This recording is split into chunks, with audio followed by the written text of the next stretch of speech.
Hey everyone, Edward here at Windows Report, and in this video I will show you what to do if the Appraiserres.dll is not working in Windows 11. So before we dive into any solutions, make sure to do the following. Perform a forced restart. The quickest and most straightforward solution to the missing DLL file error is to simply restart your computer. Many times the cache issues can be resolved by simply restarting the computer. So to do this, press the Windows button, then select the power icon and afterwards click on the restart option.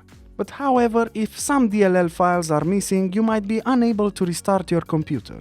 So if this is the case, you have to perform a forced shutdown. So to do this, just press on the power button on your laptop and hold it for at least 9 seconds until your PC shuts down.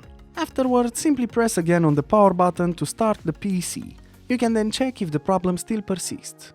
Another thing you should be aware of is to retrieve the deleted files. It's possible that you removed all the DLL files by mistake on your computer.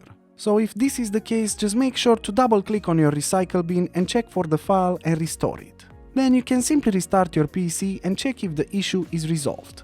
So the first solution that you should always take in consideration is to update Windows 11. To do this, press on the Windows button, then select the settings icon, and afterwards on the left pane make sure to scroll down until you find and click the Windows Update section. Now on the right side, make sure to click on the blue check for updates button, and Windows will try to find the best possible updates for your PC. After installing these updates, restart your PC and then check if the issue is solved.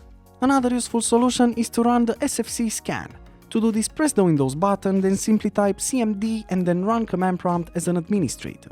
Now, in the command prompt window, just make sure to type the following command or copy-paste it from the description below and then press enter after this command. Note that the scan can take a bit of time, so don't lose patience.